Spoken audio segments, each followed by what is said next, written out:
आज हम अपना चैप्टर नंबर 16 इलेक्ट्रॉनिक्स स्टार्ट करने वाले हैं और पीछे जो मैंने लेक्चर्स अपलोड किए हैं उनको भी आप विजिट कर लें।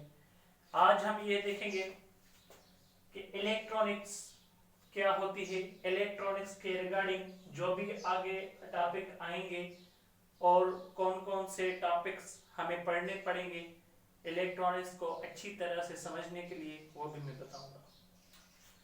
Electronics is the branch of physics that deals with the study of semiconductors, the study of electromagnetic waves, and the study of the devices made up by the semiconductors. Electronics एक ऐसी branch है physics की जो ताल्लुक रखती है electromagnetic waves के बनने, उनके एक जगह से दूसरी जगह पर रवानगी और उनके पूरे के पूरे बिहेवियर से ताल्लुक रखती है। इलेक्ट्रोमैग्नेटिक वेव्स के अलावा सेमीकंडक्टर्स की स्टडी पर भी मुश्तमिल है। सेमीकंडक्टर्स से बनने वाले जो भी डिवाइसेस हैं उनसे भी ताल्लुक रखने वाली ये जो स्टडी है इसको हम इलेक्ट्रॉनिक्स कहते हैं। इलेक्ट्रॉनिक्स को दो हिस्सों में बांटा गया है, एक इलेक्ट्रोमैग्नेटिक वेव्स, दूसरा सेमीकंडक्टर। यहां पर हम स्टेप वाइज चलेंगे। पहले आपको इलेक्ट्रोमैग्नेटिक वेव्स समझना पड़ेगा। इलेक्ट्रोमैग्नेटिक वेव्स में तीन टॉपिक्स होंगे, ये तीन टॉपिक्स आपको पढ़ने पड़ेंगे। तो आगे जो भी आपको वीडियोस यूट्यूब पर देखने हैं, इस लेक्चर के बाद पहला लेक्चर इस पर मैं बनाऊंगा, मैं ये देखना पड़ेगा आपको, दूसरा ये, तीसरा ये जो टॉपिक्स पर लेक्चर बन जाएंगे, बाद में आप सेमीकंडक्टर पर आ जाएं। सेमीकंडक्टर की स्टडी पूरी हो जाएगी तो फिर चैप्टर नंबर 16 भी हमारा पूरा हो जाएगा अकॉर्डिंग टू द सिंध टेक्स्ट। यहां पर हम देखें इंट्रोडक्शन टू इलेक्ट्रोमैग्नेटिक वेव्स, पहला टॉपिक है, स्टडी भी पहले हम इसकी करेंगे। दरअसल इलेक्ट्रॉनिक्स एक ऐसी ब्रांच है फिजिक्स की जो इलेक्ट्रोमैग्नेटिक वेव्स की स्टडी और सेमीकंडक्टर की स्टडी पर कंसिस्ट है। इलेक्ट्रोमैग्नेटिक वेव्स एंड सेमीकंडक्टर को आपने समझ लिया तो आप इलेक्ट्रॉनिक्स को अच्छी तरह से समझ पाएंगे। तो सबसे पहले इलेक्ट्रॉनिक्स एक स्टडी है इलेक्ट्रोमैग्नेटिक वेव्स एंड सेमीकंडक्टर की। यहां पर पहला टॉपिक है introduction to electromagnetic waves. Introduction to electromagnetic waves हमारा यहां पर पहला टॉपिक है, इंट्रोडक्शन टू इलेक्ट्रोमैग्नेटिक वेव्स। अच्छा, पहला जो टॉपिक है हम उसको पॉइंट बाय पॉइंट जो है ना डिस्क्राइब करेंगे। सबसे पहले आपको ये बात पता होनी चाहिए कि एक इलेक्ट्रिक चार्ज जो एक पॉजिटिव या नेगेटिव नेचर वाली चार्ज होती है, अगर कोई इलेक्ट्रिक चार्ज रेस्ट पर हो, आप फर्ज कर लें कि एक इलेक्ट्रिक चार्ज रेस्ट पर है, तो एक रेस्ट पर इलेक्ट्रिक चार्ज अपने इर्द गिर्द एक फील्ड बनाती है और उस फील्ड को हमने नाम दिया है इलेक्ट्रिक फील्ड।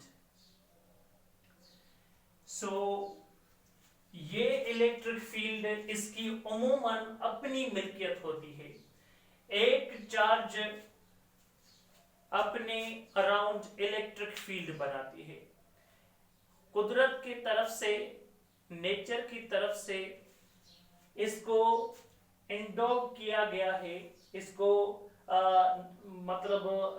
गिफ्टेड किया गया है बाय नेचर कि कोई भी अगर चार्ज्ड पार्टिकल होगा तो उसके अराउंड इलेक्ट्रिक फील्ड जरूर बनेगी। एक चार्ज इलेक्ट्रिक फील्ड क्यों बनाती है ये आज तक हमें पता नहीं चला, पर यह बात हमें पता है कि कोई भी चार्ज्ड पार्टिकल अपने अराउंड एक इलेक्ट्रिक फील्ड जरूर बनाता है। अच्छा, और ये अगर चार्ज रेस्ट पर होगी तो सिर्फ इलेक्ट्रिक फील्ड ही बनेगी। So a charge at rest produces electric field, मैं इसको इस वेक्टर से रिप्रेजेंट कर देता हूं। और इलेक्ट्रिक फील्ड कौन सी? इररेडिएटिंग। इररेडिएटिंग का मतलब होता है ये इलेक्ट्रिक फील्ड इससे बाहर नहीं जा सकती। मतलब एक चार्ज रेस्ट पर हो तो उसके अराउंड इलेक्ट्रिक फील्ड ही होती है। पॉइंट नंबर 2, अगर ये चार्ज मूव करने लगे, फर्ज कर लें कि ये जो चार्ज है ये चार्ज अभी मूव कर रही है, ये चार्ज हम पहले भी आइसोलेटेड मान रहे थे, अब भी आइसोलेटेड पॉइंट चार्ज मान रहे हैं। मतलब ये कि हम अपने तस्वर में सिर्फ एक चार्ज को ले आ रहे हैं। अगर कोई भी चार्ज यूनिफॉर्म वेलोसिटी से मूव करे, यूनिफॉर्म वेलोसिटी, अगर कोई भी चार्ज यूनिफॉर्म वेलोसिटी से मूव करेगी तो इसके अराउंड इलेक्ट्रिक फील्ड पहले थी, अब भी होगी, क्योंकि इसके रेस्ट या मोशन में आने पर चार्ज नेगेटिव नहीं होगी, चार्ज सेम रहेगी। मतलब इलेक्ट्रिक फील्ड तो होगी, पहले भी थी, अब भी होगी, पर मोशन में आने के बाद इसके साथ एक दूसरी फील्ड एम्बाइड होती जाती है और उस फील्ड का नाम है मैग्नेटिक फील्ड। जी हाँ, अगर कोई भी चार्ज रेस्ट पर हो तो सिर्फ और सिर्फ इलेक्ट्रिक फील्ड बनेगी। अगर कोई चार्ज मोशन में आ जाए तो उसके अराउंड इलेक्ट्रिक फील्ड के साथ मैग्नेटिक फील्ड भी इम्बाइड हो जाएगी। यहां पर हम देखें कि ये जो चार्ज है ये चार्ज यूनिफॉर्म वेलोसिटी में, अब इसके पास दो फील्डें हैं, एक इलेक्ट्रिक फील्ड है और दूसरी इसके साथ मैग्नेटिक फील्ड, जिसको बीक से रिप्रेजेंट किया जाता है। अच्छा, हम यहां पर ये देखें कि अगर कोई चार्ज रेस्ट पर है तो इलेक्ट्रिक फील्ड बनाती है, ठीक है। अगर कोई चार्ज मोशन में है तो वो इलेक्ट्रिक फील्ड के साथ साथ मैग्नेटिक फील्ड भी बनाती है। अगर कोई चार्ज मोशन में आ जाए तो ऐसा क्या होता है जो उसके साथ मैग्नेटिक फील्ड भी आ जाती है? तो वो आपको थ्योरी ऑफ रिलेटिविटी में जब टॉपिक आएगा मैं आपको समझाऊंगा।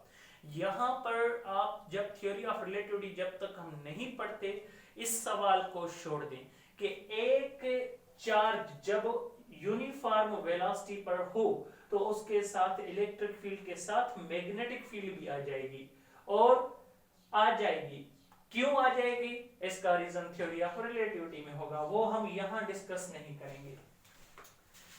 A charge in uniform motion, एक चार्ज यूनिफॉर्म मोशन में है तो वो प्रोड्यूस करती है electric field and magnetic field simultaneously, मतलब एक ही वक्त में। परपेंडिकुलरली मीन्स एक दूसरे से 90 डिग्री पर होते हैं, एंड इररेडिएटिंग मीन्स ये दोनों फील्डें इस चार्ज को छोड़कर बाहर नहीं जा सकती। रेडिएट मतलब निकलना बाहर, इररेडिएटिंग मतलब एक ही जगह पर महदूद होना। यहां पर देखें, अगर कोई चार्ज यूनिफॉर्म वेलोसिटी से जा रही है तो उसके इर्द गिर्द इलेक्ट्रिक फील्ड भी बनेगी और मैग्नेटिक फील्ड भी बनेगी, दोनों इसके साथ ही लगी पड़ी होंगी क्योंकि ये यूनिफॉर्म वेलोसिटी है। और एक बात दूसरी याद कर लें कि ये दोनों electric and magnetic field perpendicular होती हैं। अगर इलेक्ट्रिक फील्ड y एक्सिस में है तो मैग्नेटिक फील्ड z एक्सिस में होगी। अगर electric field minus y axis में हो तो समझ जाना कि magnetic field minus z axis में होगी। अगर इलेक्ट्रिक फील्ड वाइब्रेट करके ऊपर चली आए y एक्सिस में तो वो वाइब्रेट कर z एक्सिस में आएगी। हमेशा ये दोनों 90 डिग्री पर होंगे। इस बात को प्रूव किया था एक साइंटिस्ट ने, जे थॉमसन साहब ने प्रूव किया था। और उन्होंने ये कहा था कि अगर किसी कैथोड रे ट्यूब में किसी चार्ज को हम प्रोजेक्ट करें उस स्क्रीन पर और बीच में perpendicular electric and magnetic field लगा दें तो वो अनडिफ्लेक्टिंग जाएगा। अगर सिर्फ इलेक्ट्रिक फील्ड होगी तो डिफ्लेक्टिंग होगी और सिर्फ मैग्नेटिक फील्ड होगी फिर भी डिफ्लेक्शन होगी। पर अगर दोनों परपेंडिकुलर लगाएं तो ये डिफ्लेक्शन नहीं होगी। मतलब एक चार्ज अगर सीधे सीधे जाएगी तो मतलब वो पैदा भी इलेक्ट्रिक मैग्नेटिक फील्ड परपेंडिकुलर करेगी। ये चीज थॉमसन साहब ने प्रूव किया था चार्ज टू मास रेशो वाले एक्सपेरिमेंट में। सो वो हमें नहीं पढ़ना है, यहाँ पर सिर्फ ये देखना है कि अगर कोई चार्ज यूनिफॉर्म वेलोसिटी में है तो ये दोनों पैदा करेंगे, इलेक्ट्रिक फील्ड और मैग्नेटिक फील्ड। अच्छा, एक दूसरी बात, क्या हो अगर ये चार्ज एक्सीलरेटेड मोशन में आ जाए, एक्सीलरेटेड मोशन,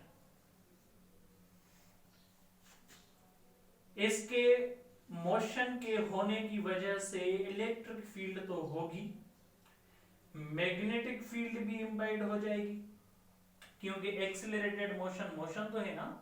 तो यहां पर हम क्या करेंगे, यहां कहेंगे कि यहां पर इलेक्ट्रिक फील्ड भी बन रही है और मैग्नेटिक फील्ड भी बन रही है। अगर कोई चार्ज मूव कर रही है और ये चार्ज आगे जा रही है, इलेक्ट्रिक फील्ड भी बना रही है, मैग्नेटिक फील्ड भी बना रही है और दोनों फील्डें एक्सीलरेटेड मोशन में हैं, तो फिर क्या होगा, अगर एक charge electric charge accelerated motion में हो तो ये चार्ज आगे जाएगी और हर दफा इसकी वेलोसिटी चेंज होगी। क्यों? क्योंकि यहां पर एक्सीलरेटेड मोशन है। मोशन कम होगा तो इलेक्ट्रिक और मैग्नेटिक फील्ड का भी असर कम होगा, मोशन ज्यादा होगा तो इलेक्ट्रिक मैग्नेटिक फील्ड का असर भी ज्यादा होगा। यहां पर फर्ज कर लें कि एक चार्ज है, यहां पर एक ये चार्ज है, इसके ऊपर से y एक्सिस में इलेक्ट्रिक फील्ड है और z एक्सिस में यहां पर आपको जो ये नीचे मैंने मैग्नेटिक फील्ड दिखाई ना, इसको z एक्सिस में माने यहां पर इस डायरेक्शन में, और ये क्या है, इलेक्ट्रिक फील्ड। अगर ये चार्ज सेम वेलोसिटी पर है तो आगे जा रही है चार्ज सेम वेलोसिटी पर, तो ये इलेक्ट्रिक मैग्नेटिक फील्ड भी सेम ही रहेंगी। पर अगर इसकी वेलोसिटी बढ़ जाए चार्ज की तो ये इलेक्ट्रिक फील्ड पहले से ज्यादा मजबूत हो जाएगी, ये मैग्नेटिक फील्ड भी पहले से ज्यादा मजबूत हो जाएगी। पहले जो इलेक्ट्रिक और मैग्नेटिक फील्ड मजबूत नहीं थी, वो स्ट्रॉन्ग नहीं थी, कम इफेक्टिव थी, वो निकाल देती है ये चार्ज और नई इलेक्ट्रिक मैग्नेटिक फील्ड पैदा कर लेती है, क्योंकि कुदरत की तरफ से इसको नई मैग्नेटिक इलेक्ट्रिक फील्ड पैदा करने की इजाजत है। सो यहाँ पर ये देखें कि ये जो चार्ज है यहाँ पर मोशन में थी, कम मोशन में थी, यहाँ पर ज्यादा मोशन में थी, यहाँ पर और ज्यादा मोशन, यहाँ पर और ज्यादा मोशन। मतलब ये कि अगर एक्सीलरेटेड चार्ज होगी तो इलेक्ट्रिक मैग्नेटिक फील्ड भी नए सिरे से अलग अलग बनती जाएंगी, जो पहले इलेक्ट्रिक और मैग्नेटिक फील्डें थी वो निकलती जाएंगी, मतलब रेडिएटिंग होंगी। तो यहाँ पर अगर कोई भी इलेक्ट्रिक चार्ज यूनिफॉर्म वेलोसिटी पर हो तो magnetic and electric field will be irradiating, अगर एक्सीलरेटेड मोशन में हो तो electric and magnetic field will be radiating continuously, और ये रेडिएट होती जाती है, रेडिएट होती जाती है। और यहाँ पर हम तीसरी बात ये लिखने वाली है, a charge in accelerated motion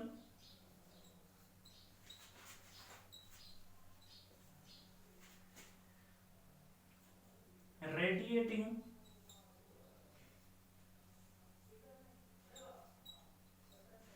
both electric field and magnetic field simultaneously perpendicularly, radiate होने के बाद भी ये परपेंडिकुलर ही रहती हैं। अच्छा, यहाँ पर देखें कि कोई भी चार्ज अगर एक्सीलरेटेड चार्ज एक्सीलरेटेड मोशन में हो तो वो charge irradiating radiating electric magnetic field निकालती है। मतलब अगर आपको इलेक्ट्रिक मैग्नेटिक फील्ड निकालनी है किसी चार्ज के बाहर से तो आपको उस चार्ज को एक्सीलरेटेड मोशन में लाना पड़ेगा। अच्छा, रोजमर्रा जिंदगी में हम कहां कहां एक चार्ज को एक्सीलरेटेड मोशन में देखते हैं? सन पर और दूसरे सितारों पर। यहां तक कि अगर हम आग जलाते हैं तो वो आग भी फायर में भी चार्जेस एक्सीलरेटेड मोशन में होती है। अब आप कहेंगे ये कैसे होता है? तो मैं आपको एक मिसाल देता हूं, सन का मिसाल देता हूं, सूरज का। यहां पर फर्ज कर लें कि ये सूरज है, सन,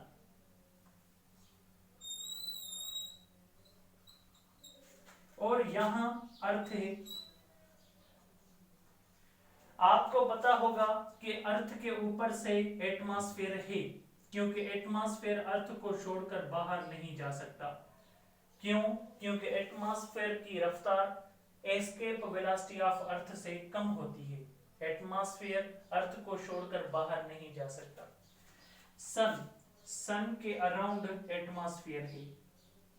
अगर सन के अराउंड एटमॉस्फेयर है तो यहां पर हम ये कहेंगे कि ये एटमॉस्फेयर भी बाहर नहीं जा सकता।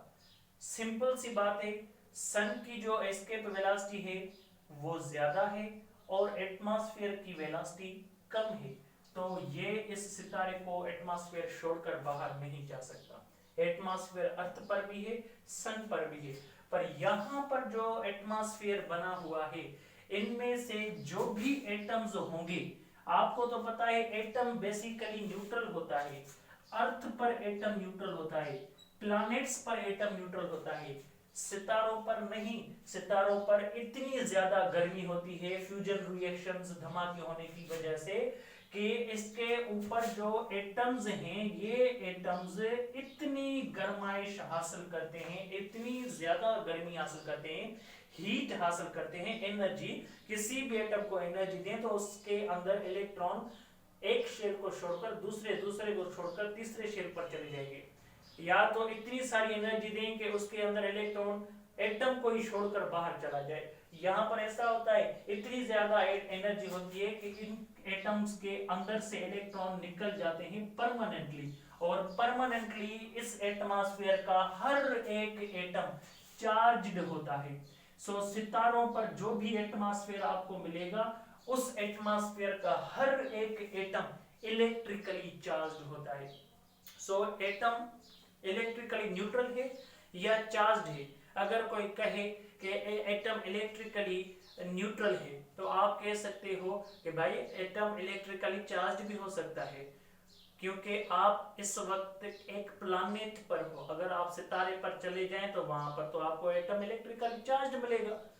अर्थ पर या किसी प्लैनेट पर इलेक्ट्रिकली न्यूट्रल होता है। यहां पर देखें कि ये एटम्स सारे के सारे इलेक्ट्रिकली चार्ज हैं, और इस पूरे मैटर को कहते हैं प्लाज्मा मैटर। छोड़ दें इस बात को, यहां पर आए, ये जो एटम है ये ऊपर चला जाता है, पर चूंकि इस सन को छोड़कर बाहर नहीं जाना, इसीलिए ये फाइनल वेलोसिटी यहां पर उसकी जीरो हो जाती है और फिर से ये नीचे आना शुरू कर देता है।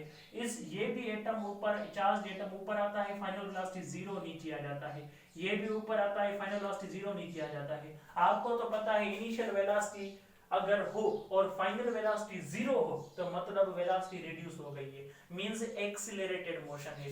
तो ये सारी चार्जिंग एक्सीलरेटेड मोशन में है। तो सितारे के ऊपर जो भी एटमॉस्फेयर होता है उनमें चार्जेस होती हैं, और सब के सब चार्जेस एक्सीलरेटेड मोशन में है। और यहां पर हम देखें तो एक्सीलरेटेड मोशन में क्या होगा कि यहां पर ये हिस्सा इलेक्ट्रिक फील्ड वाला, ये हिस्सा मैग्नेटिक फील्ड वाला। मैंने तो आपको पहले बताया ना कि एक चार्ज अगर एक्सीलरेटेड मोशन में हो तो एक हिस्सा इलेक्ट्रिक फील्ड बनेगी, दूसरा हिस्सा मैग्नेटिक फील्ड बनेगी। और कैसे बनेगी? और ऐसे, ये ना इलेक्ट्रिक फील्ड और ये है मैग्नेटिक फील्ड, ये दोनों परपेंडिकुलर हैं और ये दोनों ऐसे हैं। अगर यहाँ पर देखें, ये जो दोनों फील्डें पैदा हुई हैं, जिन एटम्स से पैदा हुई हैं, वो एटम्स ऑलरेडी मोशन में थी, तो इनमें भी मोशन होगा इनर्शिया की वजह से। और इस बात से ये तो प्रूव हो गया कि इनर्शिया सिर्फ मेटर में नहीं, एनर्जी में भी होता है, इनर्शिया होती है इनर्शिया। यहाँ पर देखें कि ये दोनों मोशन में होंगी, इलेक्ट्रिक फील्ड और मैग्नेटिक फील्ड। मोशन में पहले सोर्स था, इसीलिए ये डीके में किस में होंगे, मोशन में होंगे। यहाँ पर देखें कि ये दोनों जो फील्डें हैं, ये फील्डें आगे कैसे जाएंगी, ये दोनों आगे इस तरह से जाएंगी कि ये जो मैग्नेटिक फील्ड है जेड एक्सिस में वो माइनस जेड एक्सिस में चली जाएगी, और ये जो इलेक्ट्रिक फील्ड है वो माइनस वाई एक्सिस में जाएगी। और फिर से अगर ये electric field plus Y axis में जाएगी तो पीछे से जो मैग्नेटिक फील्ड है फिर जेड एक्सिस में आएगी। फिर अगर magnetic field minus Z axis में जाएगी तो electric field plus Y minus Y axis में आ जाएगी, और इस तरह से ये मोशन होगा, आगे एनर्जी लेकर आएंगे। ये क्योंकि आगे आ रही हैं और दोनों की दोनों जो ला रही हैं, क्योंकि कोई भी चीज अगर मोशन में हो तो उनके पास काइनेटिक एनर्जी होती है, मींस एनर्जी ले आ रहे हैं। अगर आप ध्यान लगाएं तो ये इलेक्ट्रिक फील्ड है और ये मैग्नेटिक फील्ड है। अगर magnetic field minus Z axis में जाएगी तो इलेक्ट्रिक फील्ड माइनस वाई में, और इससे आगे आएगी। फिर से अगर इलेक्ट्रिक फील्ड वाई एक्सिस में तो मैग्नेटिक फील्ड जेड एक्सिस में, फिर से अगर इलेक्ट्रिक फील्ड माइनस वाई में तो magnetic field minus Z axis में, अगर फिर से इलेक्ट्रिक फील्ड प्लस वाई में तो ये माइनस जेड में, और ऐसे करते करते आगे आते हैं। तो ये इनका जो ना मोशन होता है ये परपेंडिकुलर मोशन होता है, और ये अगर वाई एक्सिस में है तो ये फर्ज कर लें जेड एक्सिस में है। इस पे मैं यहाँ पर एक प्लेन बना देता हूँ, ये एक जेड और वाई का प्लेन है। यहाँ से एनर्जी यहाँ से वेव्स निकल रही हैं, और ये जो वेव्स यहाँ जा रही हैं ये कौन सी डायरेक्शन है, ये एनर्जी की डायरेक्शन है, और ये एनर्जी किस डायरेक्शन में है, ये एक्स एक्सिस की डायरेक्शन में है। मतलब ये कि ये दोनों जो वेव्स हैं एक दूसरे के परपेंडिकुलर भी हैं, और एनर्जी की प्रोपेगेशन है ना उससे भी ये परपेंडिकुलर है। मतलब तीन चीजें यहाँ पर आपको देखने को मिली हैं, electric field perpendicular to magnetic field, magnetic field perpendicular to electric field, दोनों perpendicular to energy, means energy इस डायरेक्शन में जाएगी। और ये इलेक्ट्रिक फील्ड और मैग्नेटिक फील्ड ओसिलेट करते करते करते आगे जाएंगी, और यहाँ से सिर्फ एक इलेक्ट्रिक और मैग्नेटिक फील्ड नहीं, अरबों खरबों इलेक्ट्रिक मैग्नेटिक फील्ड बनती हैं और यहाँ पर जाती हैं, कोई इस डायरेक्शन में, कोई इस डायरेक्शन में, कोई इस डायरेक्शन में, ऐसे जाते हैं। और ये जो वेव्स हैं क्योंकि ये एनर्जी को कैरी करते हैं, इनको इसलिए हम वेव्स बोलते हैं। और यहाँ पर ये इलेक्ट्रिक फील्ड का नाम सिर्फ इलेक्ट्र रख दिया, और यहाँ पर मैग्नेटिक फील्ड का सिर्फ नाम हमने मैग्नेटिक रख दिया, और बीच में ओ लगा दिया ऑसिलेटिंग के वजह से, ये हो गया इलेक्ट्रोमैग्नेटिक वेव्स, मींस ऐसी वेव्स जो यहाँ से यहाँ तक अर्थ तक आ रही हैं और एनर्जी लेकर आ रही हैं, और दूसरे प्लैनेट्स पर भी जा रही हैं, यहाँ भी जाएंगी, यहाँ भी। फायर भी ऐसा ही होता है, अगर हम किस जगह पर फायर जो है ना और सेटअप करते हैं, चूल्हे पर अगर कोई आग जल रही है उस जगह में भी जो चार्जेस होती हैं वो एक्सेलरेट करती हैं। सो ये एक फेनोमेना है। इस पर स्टडी किया था एक साइंटिस्ट ने जिसका नाम था मैक्स प्लैंक। मैक्स प्लैंक ने कहा अगर हम इनकी एनर्जी को कैलकुलेट करें तो energy is directly proportional to frequency, energy is equal to H nu, ये एक फार्मूला उन्होंने दिया, energy is equal to H nu. ये जो फार्मूला है ये फार्मूला बताता है कि energy is directly proportional to the frequency, constant factor is Planck constant, Planck constant, ये जो एच है ये एच प्लैंक्स कांस्टेंट दिखाती है, और क्योंकि मैक्स प्लैंक ने ये थ्योरी दी थी। मैक्स प्लैंक साहब ने कहा कि प्लैंक कांस्टेंट की वैल्यू अगर 6.625 into 10 power minus 34 जूल से कर ले, 6.625 into 10 power minus 34 जूल से कर ले, तो यहाँ पर एनर्जी फ्रीक्वेंसी से डायरेक्टली प्रोपोर्शनल होगी, ये कांस्टेंट वैल्यू होगी। यहाँ पर देखें कि उन्होंने कहा कि यहाँ से सूरज से आने वाली इलेक्ट्रोमैग्नेटिक वेव्स हाई फ्रीक्वेंसी ले आती हैं, हाई फ्रीक्वेंसी की होंगी तो मतलब हाई एनर्जी, और उन्होंने उस एनर्जी का नाम रखा रेडियो वेव एनर्जी। और उन्होंने दोबारा एक्सपेरिमेंट किया यहाँ पर मैं जो बता रहा हूँ ये एक साइंटिस्ट का काम नहीं, बहुतों का काम है, पर मैं क्रेडिट सिर्फ इसको मैक्स प्लैंक को इसलिए दे रहा हूँ ताकि आपको ये पता चले कि कितनी इलेक्ट्रोमैग्नेटिक वेव्स के किस्म होते हैं। यहाँ पर देखें कि अगर सूरज से इलेक्ट्रोमैग्नेटिक वेव्स आ रही हैं, उनकी फ्रीक्वेंसी और ज्यादा है, तो उनका नाम मैक्स प्लैंक साहब वालों ने रखा, वो था माइक्रोवेव इलेक्ट्रोमैग्नेटिक वेव। अगर माइक्रोवेव से भी ज्यादा फ्रीक्वेंसी वाली इलेक्ट्रोमैग्नेटिक वेव होगी तो उसका नाम उन्होंने बताया इंफ्रारेड रेडिएशन। अगर इंफ्रारेड रेडिएशन से भी ज्यादा फ्रीक्वेंसी रखने वाली इलेक्ट्रोमैग्नेटिक वेव मिले और हमें मिली, उसका नाम हम रखेंगे विजिबल लाइट। अगर इससे भी ज्यादा फ्रीक्वेंसी रखने वाली इलेक्ट्रोमैग्नेटिक वेव आपको मिले, वो भी होती हैं और हमने ढूंढा, उनका नाम रख लिया अल्ट्रावायलेट रेडिएशंस। अगर इनसे भी ज्यादा फ्रीक्वेंसी रखने वाली वेव्स आपको मिले तो उनका नाम हमने रख दिया एक्स रेज।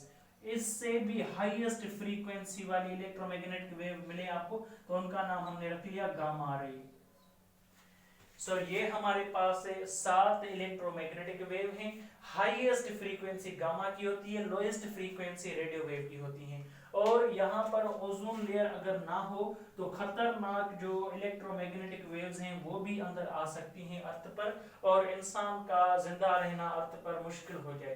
पर ओजोन लेयर और उसके ऊपर ग्रीन हाउस गैसेस का होना, इस बात पर जो ना वो इसलिए होती हैं क्योंकि ये जो खतरनाक वेव्स हैं वो एंटर नहीं कर पाती अर्थ के दायरे में और इंसान जात अच्छी तरह से रह सकते हैं। Thank you.